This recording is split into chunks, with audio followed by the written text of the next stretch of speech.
20 alunos. Estava esperando ouvir a voz da Lourdinha. Eu não vi ela entrar. Boa noite, Lourdinha. Boa noite, gente. Boa noite. Já está gravando.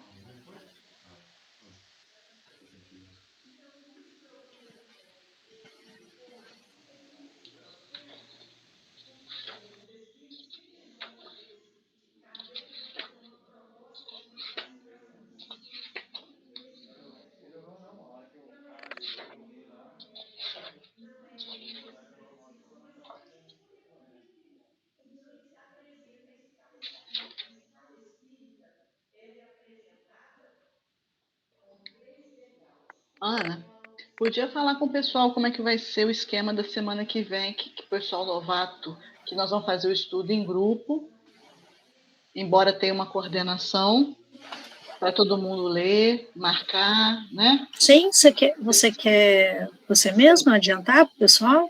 E a semana que vem a gente não vai ter um facilitador para o estudo, será o grupo. Então a gente vai fazendo uma leitura devagar do capítulo, é isso mesmo, dia 2 de fevereiro. E qualquer pessoa pode fazer uma interferência, colocar algum pensamento, trazer alguma coisa de algum outro livro, buscar no Livro dos Espíritos, no Livro dos Médiuns, no próprio André Luiz, não tem problema não, fique à vontade. Então, na hora que lê o capítulo da semana que vem, já vai fazendo anotações para a gente fazer um estudo bem interativo, com todo mundo participando, dando opinião. É um capítulo tranquilo, dá para a gente fazer isso. Então, algumas vezes, a Ana já disponibilizou no grupo a agenda, quando estiver escrito lá grupo, é essa metodologia, tá? Embora a gente tenha uma pessoa orientando, só para organizar, para não falar todo mundo ao mesmo tempo, para a gente dar tempo para assimilar bem, né, o texto, mas aí na próxima semana a gente já vai fazer assim, tá? Obrigada, Verônica. E também nós estamos hoje, né, fazendo uma experiência, né, lá da FEAC, o pessoal da multimídia está gravando a nossa reunião, né, há uma solicitação por parte de algumas pessoas para que esse estudo fique gravado, e é uma experiência, porque para nós, nesse momento, né, que estamos aqui na sala, é desafiador, é mais desafiador, né? A gente fazer estudo, ou coordenar a reunião, ou participar e fazer também essa gravação. Requer um certo preparo até de equipamento, enfim. Então, hoje a nossa reunião está sendo gravada, já está, lá da FEAC, né? É um teste, né, para que também este nosso estudo de segunda-feira online, tudo correndo bem, um pouquinho mais para frente, ele possa ficar, né, arquivado, tanto quanto os outros, né, que ficam nas páginas da FEAC, pelo YouTube, enfim, são disponibilizados nos diversos canais de comunicação da FEAC.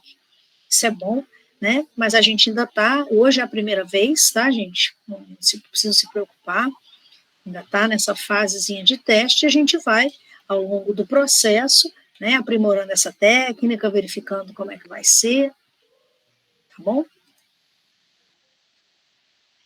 Boa noite, meninas. Boa noite. Boa noite, Virgínia, tudo bem? Boa noite. Tudo bem, você, a Cecília, a Lídia também já está aí. Graças a Deus. Renata, tudo bem? Tudo, graças a Deus. E a dinâmica do estudo continua, né, independente da gravação, a mesma, tá, gente? Continua a mesma. Aqui é um grupo de estudo, é como se fosse, né, a gente vê diversos podcasts, né, com participação, com interação, com pergunta, então a dinâmica é a mesma. O estudo aqui é um estudo em grupo, né, não tem característica de palestra ou conferência, né, é um estudo em grupo, então a gente tem que ter, né, e preservar isso, essa característica do grupo, né, levantar a mãozinha, fazer participação, fazer comentários, que inclusive semana que vem a dinâmica do estudo vai ser assim, né, então a gente não perde essa característica, esse é o objetivo, né, E conforme eu disse, nós estamos numa fase de experimentação, tá bom? Boa noite a todos. Boa noite, Ronaldo, tudo bem? Boa noite a todos. Antes de iniciar a reunião, vibrações aí para minha esposa. Eu estou aqui no hospital com ela está internada em estado grave. Tá bom, Ronaldo, pode deixar. Nós estamos vibrando por ela. Qual que é o nome dela, Ronaldo? Helenice. Ok, pode deixar. Obrigado. Vai estar nas nossas preces agora, tá? Podemos, Ana? Sim. Por favor, Lourdinha, 8h15, nosso horário habitual, oficial. Então, nós sempre começamos o nosso estudo com uma leitura preliminar e a prece que será feita pela Lourdinha, por favor. É a lição 131 do Vida Feliz. Ante as dificuldades do caminho e as rudes provas da evolução, resguarda-te na prece ungida de confiança em Deus, que te impedirá resvalar no abismo da revolta. Um pouco de silêncio íntimo e de concentração, a alma em atitude de súplica, aberta à inspiração, eis as condições necessárias para que chegue a apaziguadora resposta divina. Cria o clima de prece como hábito e estarás em perene comunhão com Deus, fortalecido para os desafios da marcha. Então vamos orar. Divino amado Mestre Jesus, amigos espirituais, coordenadores deste grupo de estudo, agradecemos a oportunidade de estarmos aqui, agradecemos o amparo, a intuição para todos nós e te rogamos, Jesus, e amigos espirituais, que possam adentrar a todos os hospitais deste planeta e aliviar, acalmar os corações, colocar o remédio, se for da vontade do Pai, junto com o remédio da terra. Especialmente nós te pedimos pela Helenice, que ela possa receber o amparo, a proteção, assim como os familiares que a estarão acompanhando. Abençoa, Senhor, a todos os trabalhadores da tua seara, onde quer que estejam. Especialmente nós te pedimos pela FEAC, por todos que ali se encontram, trabalhadores, frequentadores, os nomes deixados na recepção, no SOS, que todos possam ser atendidos em suas dores. E que nós possamos aproveitar essa noite abençoada de estudo, e que a Cecília seja inspirada, intuída naquilo que ela preparou para a gente. Que assim seja, Senhor. Oficialmente, boa noite a todos. Com grande alegria nós recebemos, a todos que estão aqui. Rendamos graças a Deus por nos permitir, mais uma vez, a santa oportunidade de estudarmos juntos, de estarmos aqui reunidos. Hoje, com a grata alegria e satisfação de termos de novo a Cecília falando para nós sobre sensibilidade mediúnica. Então, vamos com ela deixar a nossa atenção, nosso carinho, e também, caso surjam dúvidas, perguntas, é só levantar a mãozinha, é só abrir o microfone, e nós estamos aqui e vamos aproveitar o nosso tempo. Cecília, com você, minha irmã, a palavra. Muito obrigada, Ana. Boa noite a todos. E eu agradeço pelo convite, a oportunidade de estar aqui pedindo a Jesus que me ampare, que ampare a todos nós, para a compreensão do estudo que vamos, nesse momento, apresentar.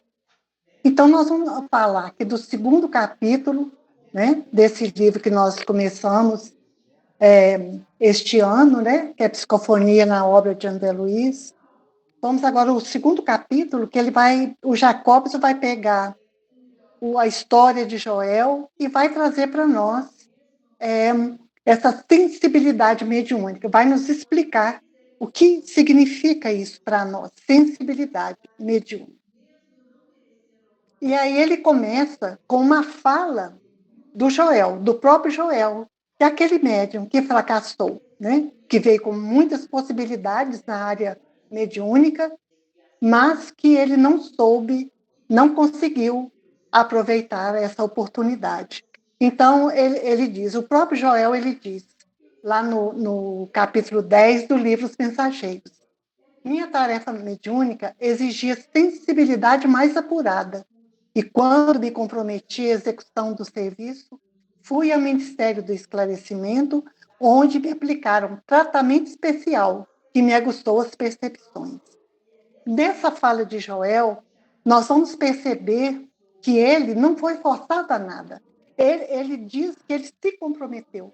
Não é? Ele aceitou esse serviço na área da mediunidade. E quando ele se comprometeu, o que ele fez? Ele foi lá no Ministério de Esclarecimento e ali eles fizeram um tratamento especial que aguçou as percepções dele, né? Para que ele pudesse exercer com qualidade aquilo que lhe foi proposto. Não é? Aí, gente, veja bem, aquela link que a Verônica colocou para nós do grupo, né, do Jacobson, ele explicando essa obra dele, ele vai dizer o seguinte, que André Luiz, de uma forma impressionante, ele concorda com a obra de Allan Kardec. Ele começa o estudo mais acurado da mediunidade revelando uma questão que foi colocada por Kardec, mas que não respondida à época. Porque Kardec vai dizer no Livro dos Médiuns que a mediunidade ela é orgânica, mas ele não vai explicar como. Não é? E André Luiz, ele toma essa empreitada, não é? De acrescentar não, mas assim, expandir a obra de Allan Kardec. E aí, o Jacobson ele vai dizer o seguinte, como surge a faculdade mediúnica no ser humano? Né? Isso, André Luiz, ele vai responder para nós. De onde ela provém, de onde ela surge no ser humano? Os espíritos disseram que é uma faculdade orgânica, de manifestação do espírito, de intermediação. Mas como ela surge? André Luiz ele começa o seu estudo no livro Os Mensageiros, falando exatamente como surge essa faculdade. Ele, nos médios, né, da Terra, em reencarnados.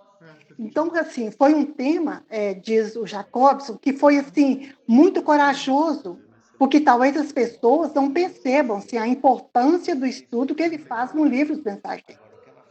Ali ele mostra que nós temos uma faculdade em um órgão preparado para percepções espirituais, que ele mais tarde vai revelar, que é a epífise. Lá no livro Missionários da Luz, ele vai falar sobre a epífise. Não é? E ele vai dizer que essa expressão que Kardec não poderia revelar, não é? Porque, na verdade, a ciência tinha pouco conhecimento dessa glândula, muito pouco.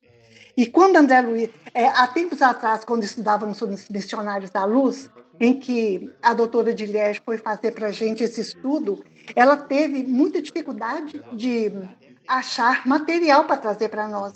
Então, o maior material que tinha mesmo é a epífise, onde no Missionários da Luz, André Luiz vem trazer para nós. Então, quando André Luiz toca no assunto, né, o tema era pouco estudado, era muito pouco estudado, mas o que os espíritos fazem, ele usa a expressão tratamento que a pessoa recebe e dá um exemplo. Diz que não é único na dimensão espiritual, que é um departamento, que é uma grande universidade, é um centro de mensageiros, onde é tratado o médium que se propõe a serviço mediúnico. Ali, como o Joel está dizendo, ele tem um tratamento para aguçar as percepções. Então, gente, conseguir identificar maior clareza dessa faculdade, dessa percepção e dos fenômenos aos quais o médium é convidado a trabalhar, seja clarividência, né? Seja evidência, seja a psicofonia, a psicografia, seja o que for, essas áreas vão ser ativadas, essas áreas vão receber tratamento especial, não é para isso. Mas não é só na área da mediunidade, gente. Lá nos missionários, eles vão falar também, André Luiz vai explicar o caso do Ministério da Reencarnação, né, o Instituto, em que ali existem programações, existem gráficos de espíritos que vão reencarnar, existem assim, protótipos daqueles que vão reencarnar. E ele conta 2 histórias ali, nos quais, a pedido do próprio espírito ali, né, que ali está ali, candidato à reencarnação, que eles pedem para ser modificado. É o caso de uma moça que já havia falido em várias reencarnações pela sua beleza, e ela chega lá com um protótipo, né, com um gráfico do como vai ser ali, né, ela encarnada, e ela pede para que fosse modificado, que ela queria vir assim com um problema na tireoide, porque ela queria vir feia, porque a beleza já havia encaminhado, ela feito com que ela tivesse várias quedas. Não que a queda seja ruim, às vezes a queda ela nos ajuda a perceber, não é, o quanto a gente errou e a gente pode recomeçar através de uma queda. A queda também pode ser um aprendizado. Então, ela pede todas essas modificações, né? Então, essas modificações que são dadas no perispírito, né? E tem também o Silvério, que é um rapaz, né? Que ele olha ali o protótipo dele e ele está, assim, perfeição total, um homem bonito, né? Um projeto muito bonito, ele pede, não, aquilo não daria para ele realizar todos os trabalhos em favor dele mesmo, né, de aquisição moral, né, de trabalhos a favor do próximo, com aquela beleza não ia ser possível. E ele pede uma situação, um defeito na perna, para que ele tivesse, isso fosse o antídoto para o orgulho e a vaidade dele. Então, meus amigos, assim, essas modificações do perispírito acontecem em vários órgãos, não, né? Quer dizer, no perispírito, mas em vários órgãos do perispírito, que vão refletir no nosso corpo físico, né? E a mediunidade, ela vem, agora que é o nosso assunto tratado, no caso de Joel, que, devido à sua vaidade mesmo, devido ao seu personalismo, devido às suas atitudes só em favor dele, ele só pensava nele, era quase que um obsessor dele mesmo, com essa faculdade que ele tinha, qual foi? Aquela que ele tinha a possibilidade de recordar a sua reencarnação, né? Mas não para sair propagando para todos, ou então procurando no outro o que ele havia sido em outra reencarnação. Não era para isso. Era para que ele, vendo as quedas que ele teve, ele pudesse andar no caminho reto e naquilo que ele se propôs, que era trabalhar em favor do próximo. Mas então, aí o Jacobs, ele começa, então, né, a dizer para nós a respeito dessa fala de Joel. Ele fala, né, que cada médium terá percepções sensoriais dilatadas em tratamentos especiais antes da reencarnação, conforme a mediunidade a ser exercida. Então, para cada um de nós que trabalhamos na mediunidade, nós vamos ter dilatada, não é? Esses órgãos perispirituais para que nós possamos fazer um trabalho conforme o nosso comprometimento no mundo espiritual. O tratamento ocorre na estrutura perispiritual do médium, que será alterada com a ampliação dos recursos psíquicos, que são intuição clara, facilidade de recordação de existências pregressas, que foi o caso do Joel, e dos compromissos assumidos antes da atual encarnação, vidência, audiência, possibilidade de diálogo mental com os desencarnados, fluência na fala, entre outros. Quer dizer, são vários capacidades mediúnicas que podemos exercer desde que antes da nossa reencarnação nós nos comprometermos, né, com esse trabalho. Então, esses recursos se projetarão no corpo físico. Hoje, aí, quando nós ouvimos isso aqui, então nós vamos, assim, lembrar da definição de perispírito de Hernani Guimarães, que quando ele diz que é o nosso modelador, organizador biológico, nosso modelo organizador biológico, capaz de atuar sobre a matéria orgânica e provocar-lhe o desenvolvimento biológico. Então, gente, veja bem, quando ele está dizendo ali que o trabalho é feito no perispírito e vai refletir no nosso corpo físico, né? Quer dizer, o nosso cérebro físico também será preparado para que seja o instrumento de comunicação dos espíritos, né? Então, esse comprometimento, não é, que nós assumimos antes de reencarnar. Embora todas as pessoas possam manter relações com os desencarnados, e por isso se comprova pelos intuitivos, a mediunidade produtiva se manifesta de forma mais evidente naqueles compromissados com o intercâmbio espiritual, em virtude do preparo anterior ao nascimento. Então, gente, intuitivos, inspiração, todos nós temos. Como Kardec disse que todos somos médios.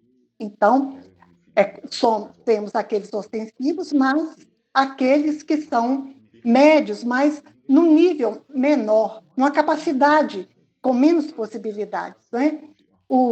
Mas todos somos médios, querendo acreditar ou não, né? Querendo dizer que não somos ou que somos, isso não vai fazer diferença. Tem um podcast do Alexander em que ele diz o seguinte, ele conta a história de um companheiro, né, de pesquisas dele também, que participa das pesquisas, e que a mulher não acredita de jeito nenhum, nossa, isso para ela não existe. E um dia eles se arrumando para uma festa, e o marido já pronto, aguardando ela terminar, e ela dá um grito no quarto, um grito muito forte, um grito doído. E aí, quando vão ver o que ocorreu naquela memorário, o pai dela havia sido assassinado naquele instante. Então, é essa mediunidade que Allan Kardec diz que todos nós temos, né? Essa intuitiva, essa de... o André Luiz ele vai dar um nome a essa mediunidade de... como é que é, Ana? Aquela que você recebe as intuições do outro? Esqueci como é que chama. Por exemplo, até... Influência? Não, nas obras de André Luiz tem até um capítulo em que a mulher está ali no leito de morte. Telepatia? Está no leito de morte. Telepatia, isso. Né? Um tipo de telepatia, quer dizer, parece que o pai dela pensou nela naquele instante, ela recebeu a mensagem. Né? É isso que André Luiz vem dizer para a gente sobre todos termos médicos.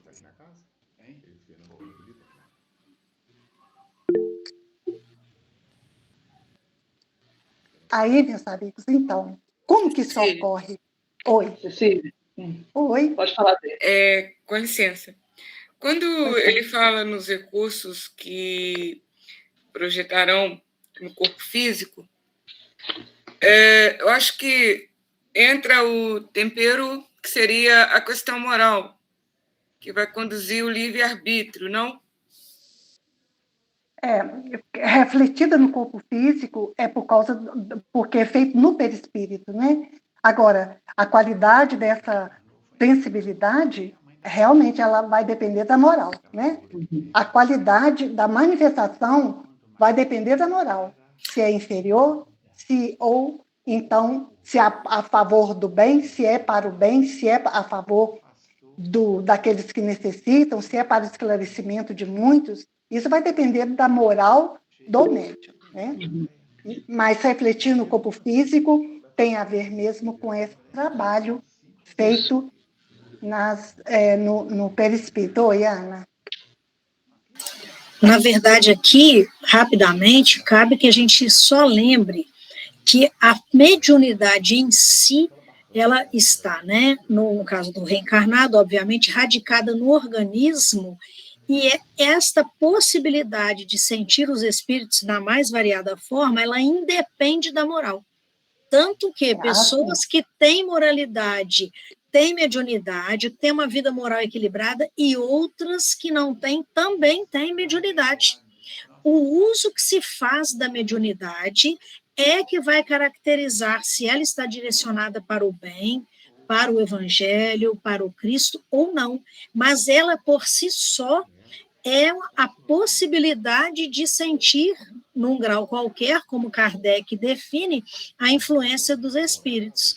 Então, Deise, só para a gente fazer essa distinção, claro que o uso que se dá da mediunidade e também o sucesso, né, da tarefa mediúnica, de tudo mais, isso vai depender da questão da moralidade, mas ela não define a mediunidade em si, ou seja, a possibilidade de perceber, se colocar em intercâmbio, repassar a mensagem dos espíritos nas mais variadas formas. A Lilian também levantou a mão. Lilian. Boa noite. Em relação a essa questão do corpo físico, seria também o corpo físico ter um diferencial?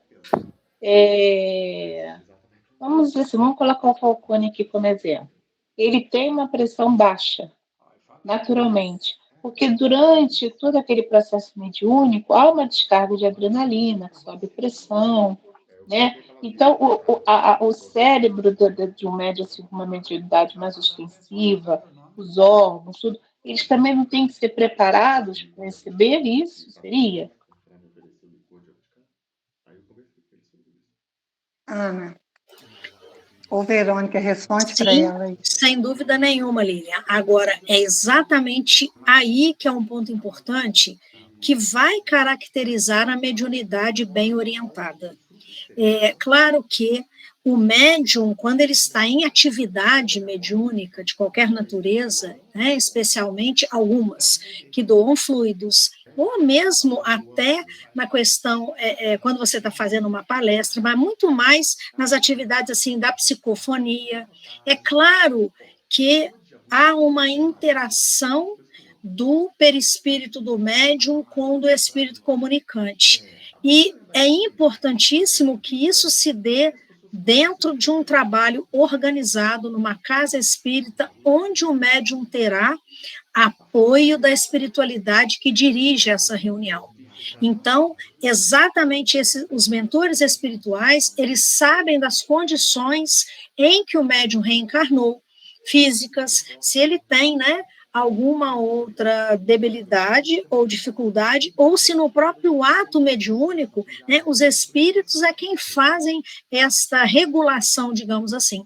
A gente sabe que equipes espirituais, da mais variada forma, enfermeiros, médicos, né, vários espíritos que são lidadores da mediunidade, que são técnicos da mediunidade, eles vão fazendo esses ajustes exatamente para que, ao termo da reunião, o médium esteja bem, ele esteja recomposto, ele possa, e isso se estende na madrugada, pelas madrugadas, mas é claro que, num trabalho orientado, o médium recebe, sim, tanto quanto o espírito comunicante, se for um sofredor, este apoio, este auxílio, para que o corpo físico dele, ou seu perispírito, não sofra com as cargas energéticas dos espíritos que comunicam. Esta é a mediunidade ideal, a mediunidade que nós vamos encontrar na casa espírita.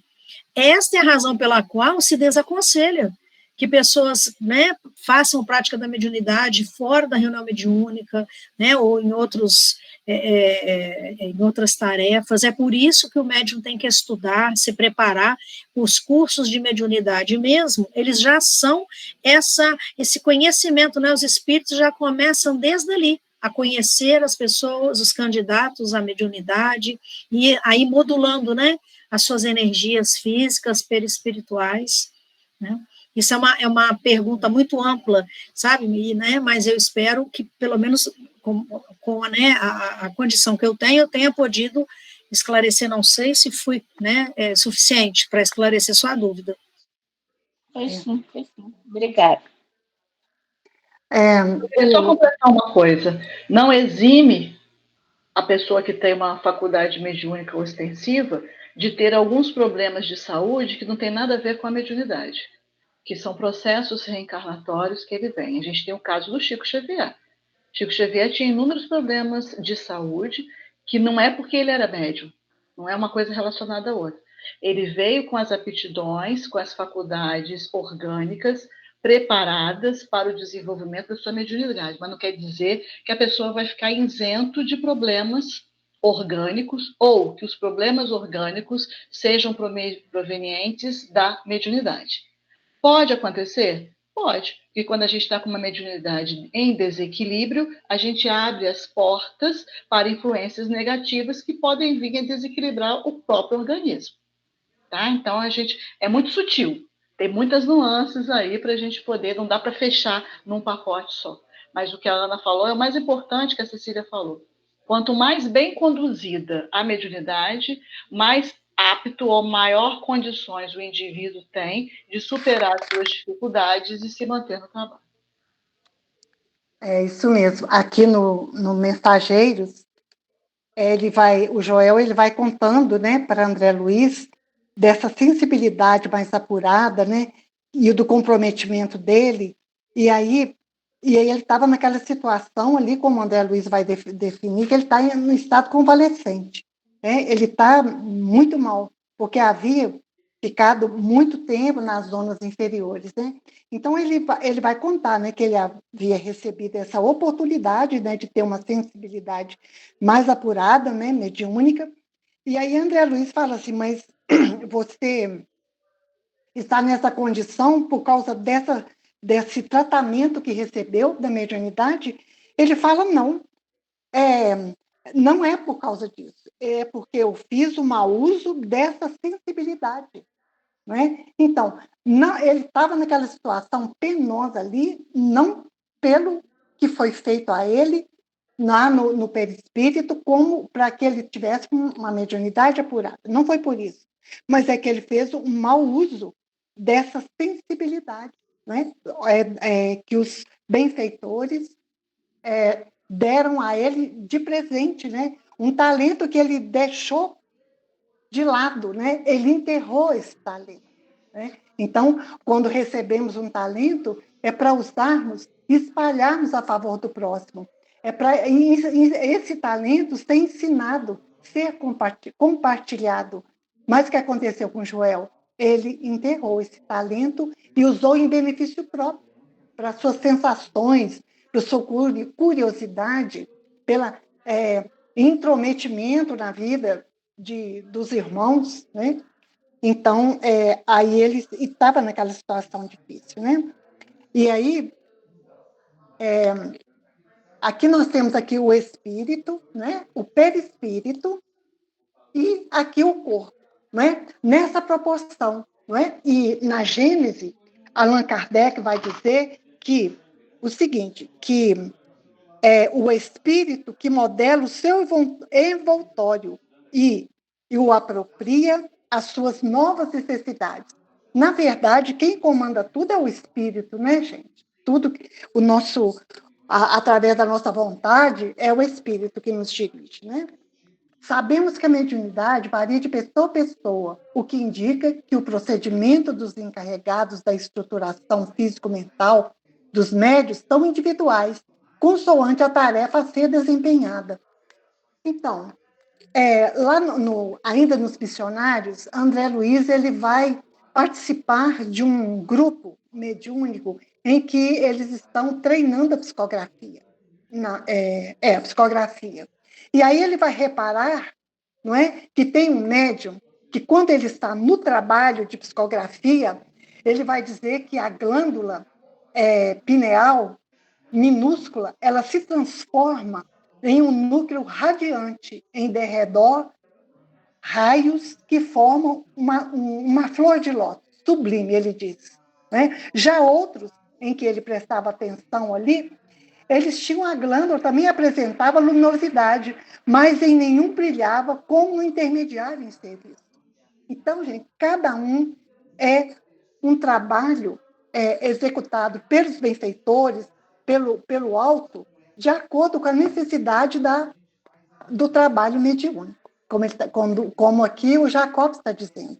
Então, o tratamento atinge a emoção do médium e aumenta a sua sensibilidade a lugares, objetos, pessoas e determinados assuntos, afetando-lhe a forma de reagir às situações do dia a dia.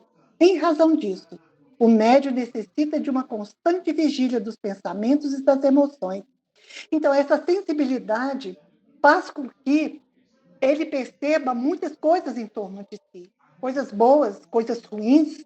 Daí essa necessidade de constante vigília. E outra, pode absorver aquelas coisas que não são benéficas para ele. Daí o vigiai, o olhai, vigiai, né, não? E orai, né? Recomendado por Jesus. Então, ter uma constante vigilância dos pensamentos, né? Dos desejos, né? Das sensações, estar sempre atento pela sua própria capacidade que ele tem de absorver as coisas ao redor, as mensagens ao redor, aos espíritos que estão tentando influenciar e as influências do meio. A mediunidade é um campo de reajuste pessoal e a sensibilidade apurada será um limitador, impondo, por vezes, severos regimes ao médium, sob pena de desequilíbrios graves. Afinal, possuir um arcabouço psíquico apto a contatar corretamente, correntemente, com os desencarnados e não se preparar para acolher as sintonias elevadas, é lançar-se em tumultuado oceano de emoções, sensações e pensamentos de baixo teor.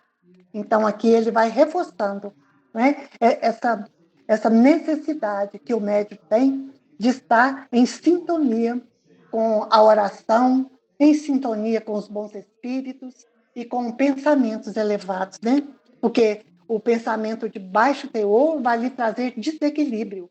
Por isso, ele está dizendo que a mediunidade apurada ela pode ser um limitador, né? Um educador para o médium que necessita de adquirir novas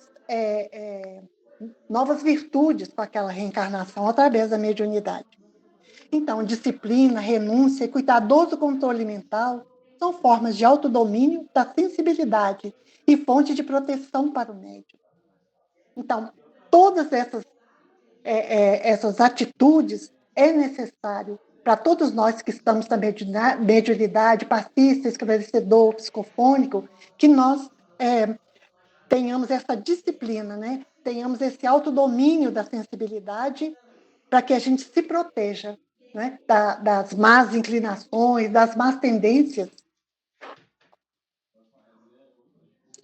A prática constante da mediunidade com Jesus harmoniza o médium, pois a mente médium, ao ajustar-se à mente comunicante, cria um fluxo elétrico-químico salutar no cérebro de ambos, com liberação de endorfinas causadoras de bem-estar.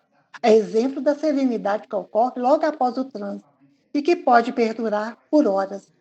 A Ana acabou de dizer aí para nós, né, sobre a ajuda que nós recebemos com o passe, com os benfeitores. Toda vez que a gente dá uma passividade, quando a gente tem um desgaste de doação de energias, são recompensadas pelo bem-estar causado por estar no serviço do bem e pelos benfeitores que nos auxiliam nessa tarefa, nessa empreitada. Quando ele diz ali a prática constante da mediunidade com Jesus, né? Então, a prática constante, porque é muito importante também nós participarmos os dias de reunião às quais nos comprometemos.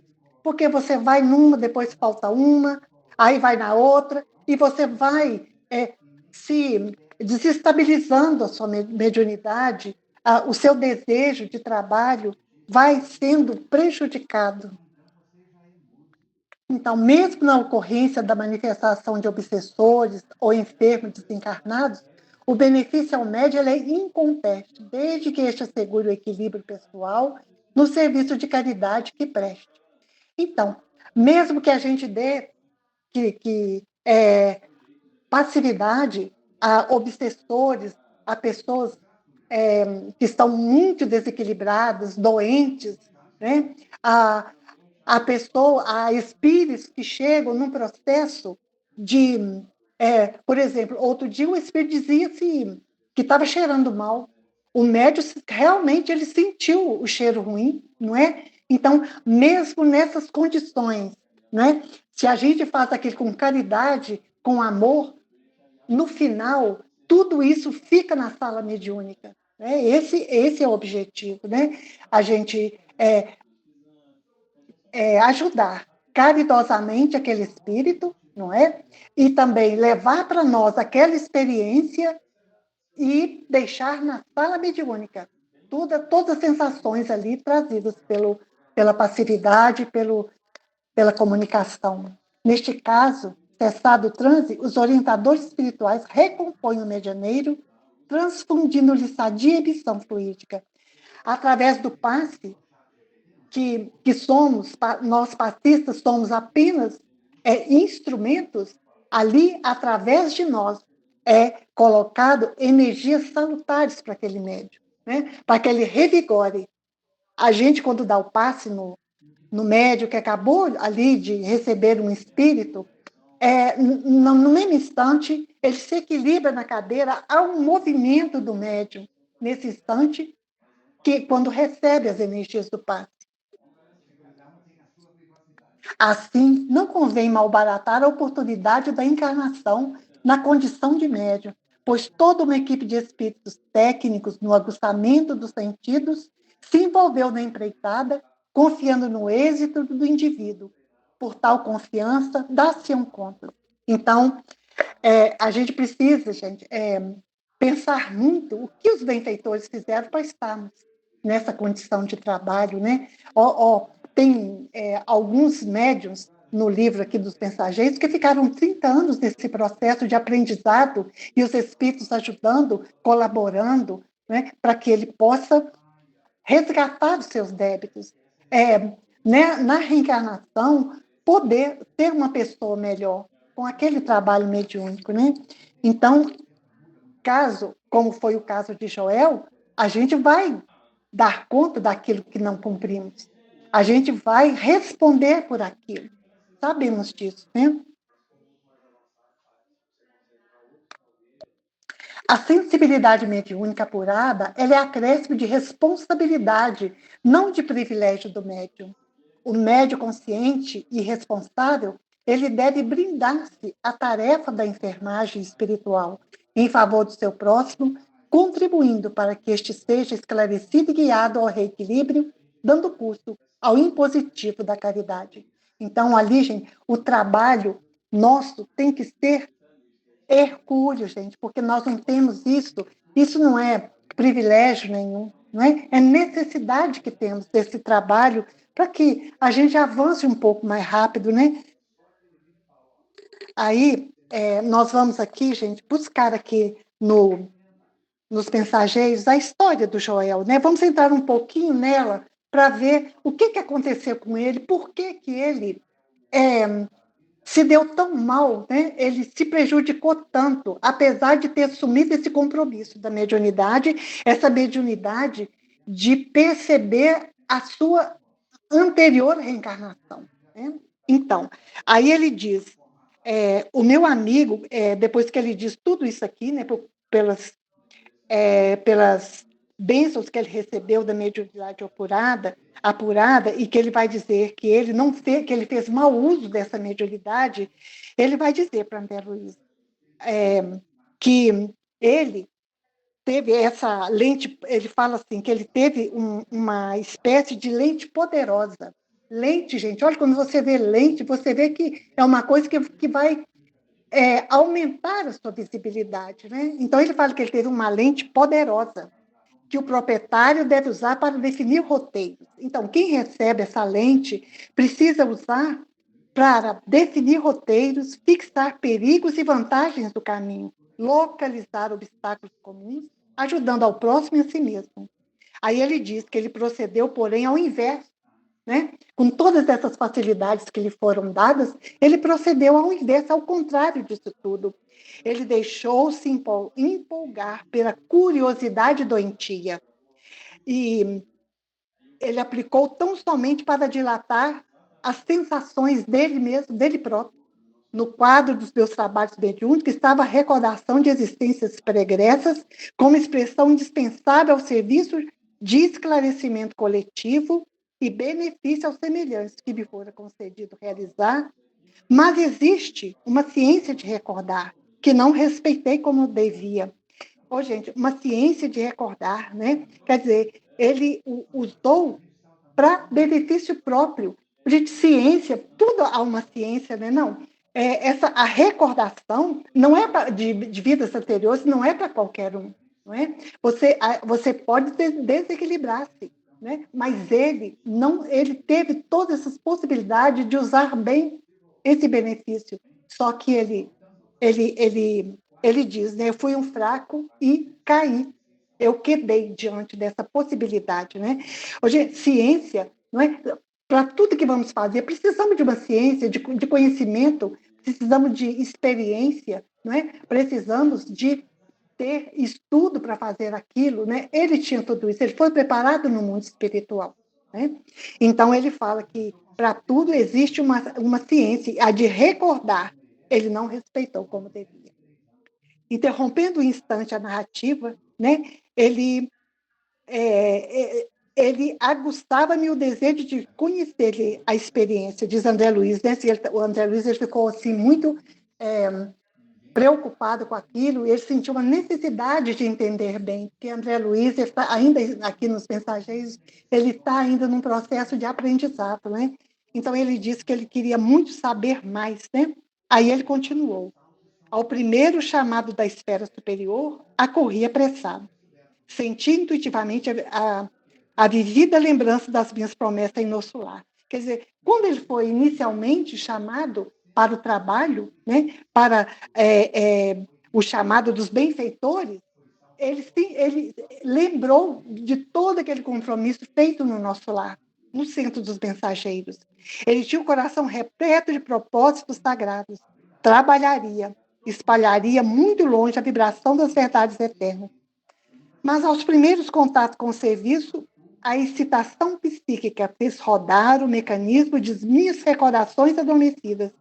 Começou a recordar o passado dele. Ele não soube lidar com isso, né? Começou a usar em benefício próprio, né? E ele vai dizer que ele lembrou da penúltima existência dele quando envergara a batina sob o nome de Monsenhor Alejandro Pizarro. Então, gente, essa pessoa ela existiu mesmo, tá? Ele reencarnou no período de 1715, né? E desencarnou em 1830, já no final da Inquisição. Então, ele participou da Inquisição, é o que faz a gente pensar aqui, porque a gente sabe que Emmanuel, lá no Missionários da Luz, ele vai dizer que o papado que desencadeou toda a Inquisição, né? E a Inquisição ela pegou vários países, Portugal, né, Espanha, Inglaterra, e eram considerados hereges todos aqueles que pensavam de uma forma diferente da igreja. Eram considerados hereges, médiuns, principalmente mulheres, né? E curandeiras, pessoas que usavam a cura através das plantas, eram considerados hereges e eram levados, né, à guilhotina. Filósofos, né? Pessoas famosas, né, como Galileu Galilei, que a gente sabe que ele teve que negar, né, a sua descoberta, né, dizendo que a Terra girava em torno do Sol. Ele precisou negar para não ir para ser incendiado, ser morto através da guilhotina, né? Mas ele ficou isolado, né? Mesmo negando, ele não levaram ele para desencarnação, né? Mas ele foi excluído da sociedade. Ele foi prisão preso. Domiciliar. Prisão. Tinha que ficar na casa dele sem poder sair. Mais moderno, né? É mais moderno. É isso aí, gente. E aí, gente, a gente percebe também, a gente estudando, Allan Kardec, quando reencarnado como João Hus, ele também foi morto na fogueira, porque ele era contra as as cobranças da Igreja Católica, né? Ele era também um preceptor do protestantismo, né? Então, tudo isso levou à fogueira. Ele não quis negar, ele continuou com as suas ideias. A gente vê no livro Renúncia, Alcione, por uma ideia muito pequena dentro do convento, que ela quis colocar alguns benefícios ali dentro do convento, ela foi jogada numa prisão, não é? Aquelas prisões subterrâneas, sem luz, úmidas, até a morte, porque ficou ali aguardando julgamento, quando o indivíduo que estava destinado a interpelá-la, já foi tarde demais, né? Que era, aliás, o grande amor da vida dela. Né? E aí ela desencarna ali. Né? Então, a Inquisição, ela assim, causou várias mortes, muitos sofrimentos. Né? Lá em Portugal, lá tem uma igreja, gente, ela era toda construída de pedra, né? E ela é toda escura, de fuligem, né? Com sinais de fogo, de incêndio, mas eles permitiram que ela ficasse assim, até hoje, para mostrar ao mundo o que foi essa Inquisição. Ali foram presos judeus, que eram também um povo muito perseguido na Inquisição. Ali foi colocados judeus, presos e colocados fogo. Né? Então, foi muito dolorosa essa situação.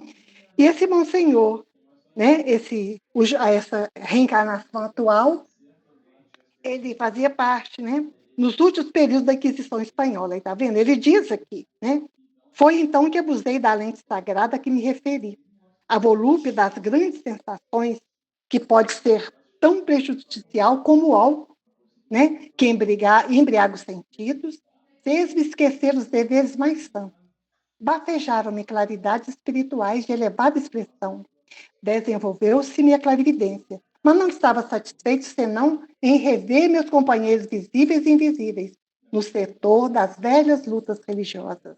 Impunha a mim mesma a obrigação de localizar cada um deles no tempo, fazendo questão de reconstituir-lhes as fichas biográficas sem cuidar do verdadeiro aproveitamento no campo do trabalho construtivo. O que aconteceu, gente? Ele se tornou um caçador de reencarnação. Não é? Ele usou a mediunidade dele para isso.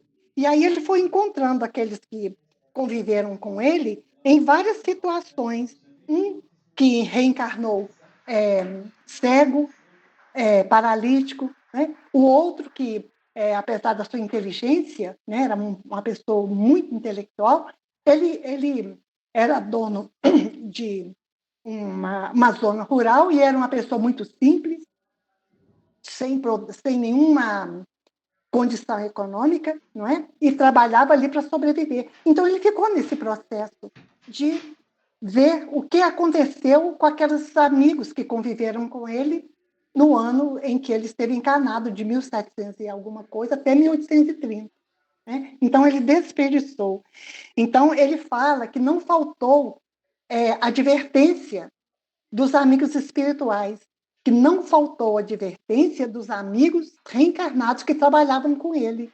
Ali havia pessoas para serem evangelizadas, um orfanato para ser construído, um atendimento fraterno, mas ele deixou tudo isso de lado.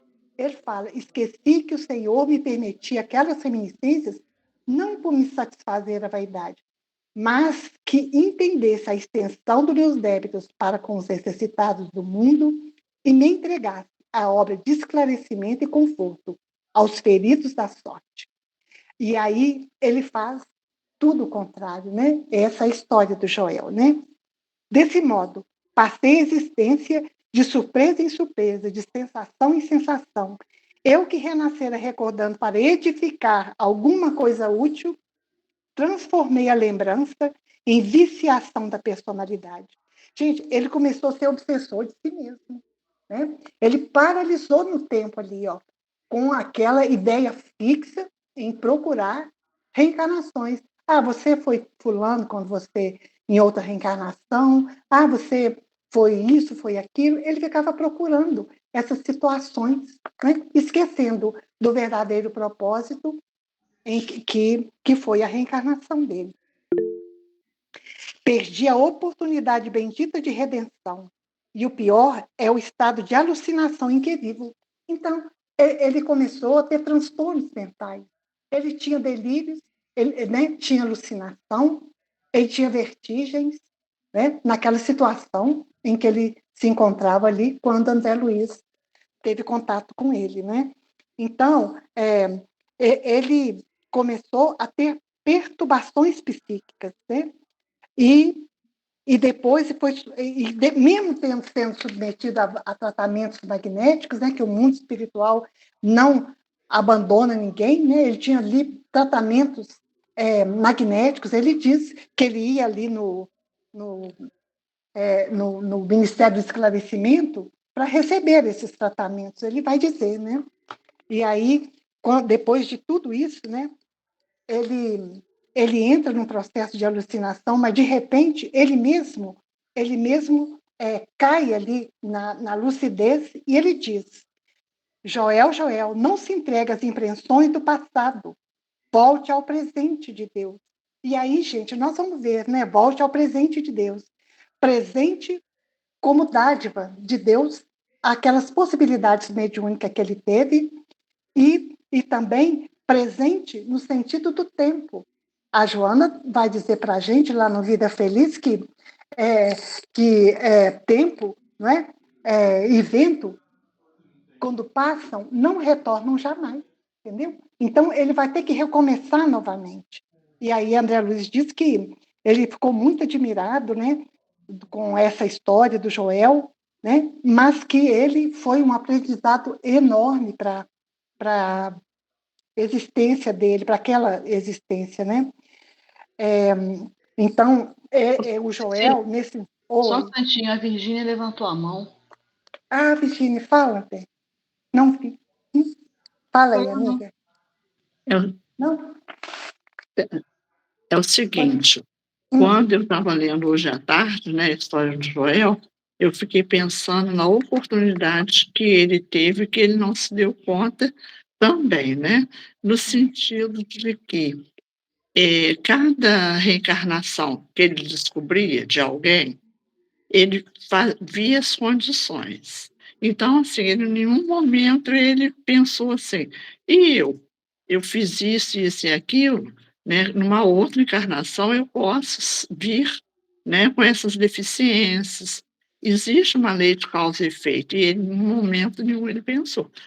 Ele identificava, né, e ficava por isso mesmo, não trazia nada para ele, né? É verdade, Virgínia, ele estava muito focado nessas sensações mesmo, né? De essa curiosidade de ficar descobrindo. Só curiosidade. Ele se envolveu com aquilo, perdeu o foco da verdadeira reencarnação dele. E Deus é tão misericordioso, né? Que nessa situação que ele estava de curiosidade, ele podia ter aproveitado, né? E não teve. Pois é, mas assim, o Joel, ele não é exceção, né, Virginia? A gente, né, tantos médios, né, que a gente conhece, né, que faliram nas obras de André Luiz, né, a gente vê tantos que reencarnam com tantas possibilidades e, de repente, ele há uma evasão, né, do trabalho mediúnico, né? Cecília, mas a Ângela também levantou a mão. A Ângela. Oi, Ângela. Ângela.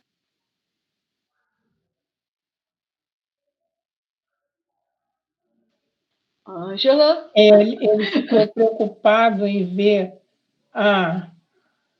o cisco no olho do outro e não viu a trave no olho dele.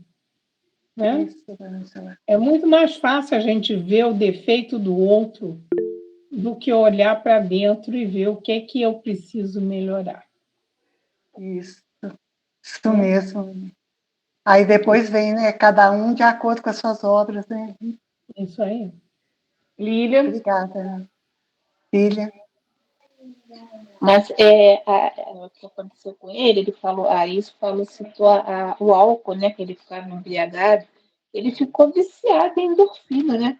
Porque isso devia dar um bem-estar dele ficar sabendo a curiosidade, né, que aguçava, devia causar um bem-estar nele. Ele acabou ficando viciado nas próprias substâncias do corpo dele. Aí ele ficava sempre buscando mais, igual um drogado, né? Isso mesmo, Lília. Né, apesar de ter recebido, né, no mundo espiritual tanta ajuda lá, né? Ele veio convicto de que ia realizar, mas chegou aqui, ele se perdeu, né? Coitado, se perdeu. Agora está lá, né? Sofrendo as consequências, né? E isso vale para todos nós, né? Exemplo para todos nós, seja o que for, né? Porque missão todos nós temos. Pode não ser mediúnica, mas tem outras missões. O Livro dos Espíritos vai falar para a gente que todos nós temos missão.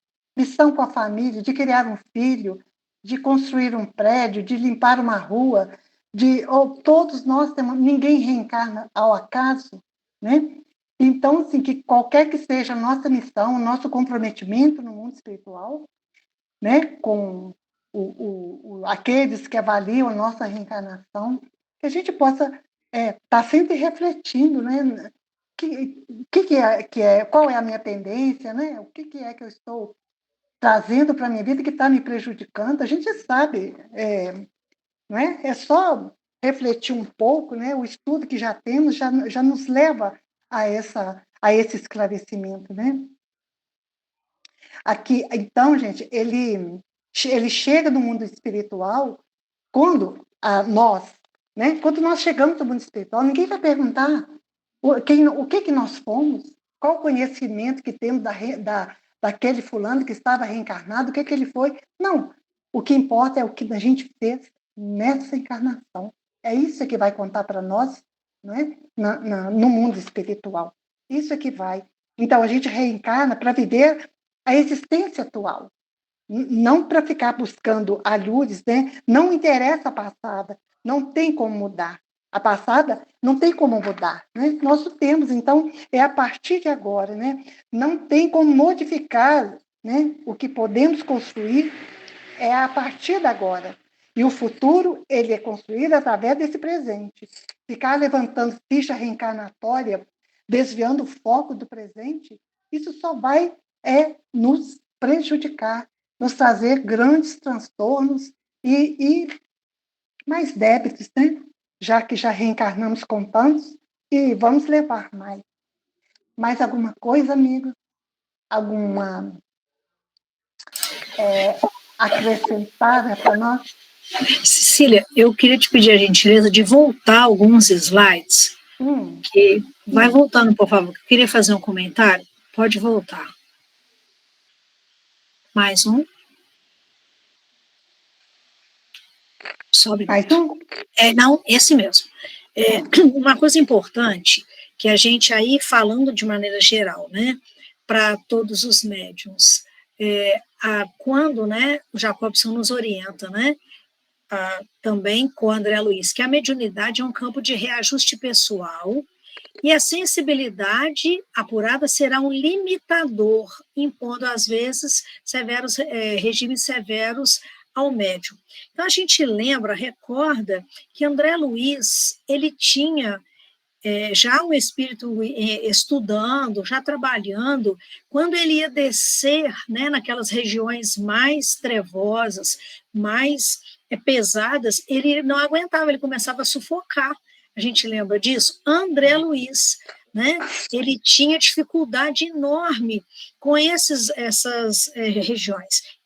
Por que a gente está lembrando disso? Para que a gente saiba que nós estamos nessa reencarnação, em todos os sentidos, mas aqui, né, para o que nos toca, mediunicamente, perfeitamente ajustados ao que a gente dá conta, ao que a gente suporta, ao que a gente tem que fazer, né, ao que o nosso corpo físico e perispiritual, psíquico, veio preparado para fazer. Então, às vezes, a gente assim, né, fica achando, né, ou olhando, eu queria ser vidente, eu queria não sei o quê, eu queria psicografar, eu queria... Não é por aí. né? Primeiro que tudo isso faz parte desse arcabouço de preparação, e também porque nos impõe severos regimes. Nem todo lugar a gente dá conta de ficar, de entrar, nem todo ambiente é saudável ao médium, nem todo... Você fala assim, nossa, mas a pessoa consegue em determinado lugar, sai ótima. Eu, às vezes, fico mais assim, um pouco mais, né? Tem certos assuntos, certos programas de TV, certos conteúdos da internet, porque a nossa sensibilidade, a sensibilidade mediúnica, ela tem esta característica. É o que está falando aqui, sob pena de desequilíbrios graves. Afinal, possuir o arcabouço psíquico apto e etc., né?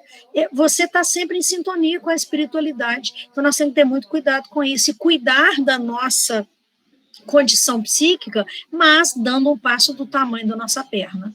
Isso é muito importante, eu fiquei pensando nisso, e também, conforme o nosso companheiro, né, ele não teve, agradecer a Deus, nós estamos protegidos dentro daquele tamanho. É claro que a mediunidade ela é desenvolvida ao infinito, mas a gente saber lidar com as faculdades, com as potencialidades que nós temos atualmente, e trabalhar incessantemente nelas, porque senão a gente fica também, né, querendo dar tiro para todo lado e acaba que não desenvolvemos aquilo que nos cabe desenvolver.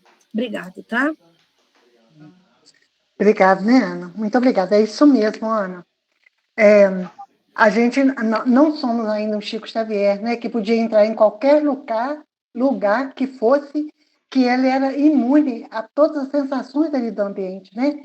E quando ele entra, né, naquela casa ali daquelas moças, né, que vendiam o corpo, que tinha aquele trabalho doloroso ali, o que ele faz? Ele coloca todas para rezar e sai dali mais limpo, mais saudável, a mente mais iluminada do que entrou, né? Nós ainda não estamos nesse patamar, né? Por isso que a gente precisa vigiar, né? Como a Ana disse aí, né? E o Jacob está falando aqui para nós, né? Desse cuidado que a gente tem por causa da sensibilidade mediúnica, né? Que pode nos colocar num tumultuado oceano de emoções, né? Se não tivermos o cuidado adequado. A gente podia resumir o capítulo todo numa palavra só: responsabilidade. A responsabilidade do médium de se autovigilar, de ter o controle, de ter um reajuste pessoal, para ter o controle dessa sensibilidade e saber desempenhar o papel da melhor maneira possível, se resguardando também. Verdade. Bom, a minha parte eu já encerrei, agradeço pelas colaborações, agradeço muito, viu, gente, pela caridade de ouvir, de ficarem aí atentos. Muito obrigada, viu? Nós te agradecemos, Cecília. Eu vou passar a palavra, devolver a palavra à Verônica, né? Para ela fazer as considerações, o encerramento. Se alguém quiser ainda colocar mais alguma coisa, falar alguma coisa, fique à vontade. Gente, depois disso, então, né, agradecemos demais, viu, Cecília, pelo trabalho de hoje, obrigada. Importantíssimo, muito lúcido, muito bom. E aí, Verônica, está com você, tá, amiga? Agradecendo mais uma vez aí a Cecília, agradecendo a todos pela participação, convidando a todos para a semana que vem ler o capítulo para a gente poder fazer um trabalho em equipe, em grupo, isso é muito importante, vai enriquecer. Ler o livro do André Luiz, que o Jacobson pega no capítulo como referência, que isso nos ajuda a entender todo o processo, né, que ele está falando ali. E vamos trabalhar, né, gente? Porque quem está na chuva é para se molhar, e nós estamos. Então, vamos lá. Alguém aí se candidata? Fazer a prece final? Candinha, você faz para gente? Então, tá bom. Então, vamos lá. Senhor Jesus, nós agradecemos, mestre querido, por esse estudo do livro Psicofonia. Agradecemos a Cecília, que tão bem destrinchou, né, para nós E queremos pedir, mestre querido, por todas as pessoas que estão doentes nos lares, nos hospitais. Pedimos pela FEAC, por todos os trabalhadores, pela coordenação, pelos nossos familiares queridos. E pedimos, Senhor, que sempre fique conosco, nos dando saúde, nos dando força, coragem e, sobretudo, paciência. Muito obrigada, mestre. Pedir para Helenice, esposa do Ronaldo, que está necessitando das nossas vibrações. Está internada, que ela possa receber, Senhor, as bênçãos do mundo maior neste momento. Que assim seja. Boa noite a todos e muito obrigado. Que assim seja. Uma boa noite, gente. Boa noite a todos. Até semana, se Deus quiser. Boa noite a Ai, que todos. linda! Ah, que gracinha! Manda beijo. Manda beijo. Linda.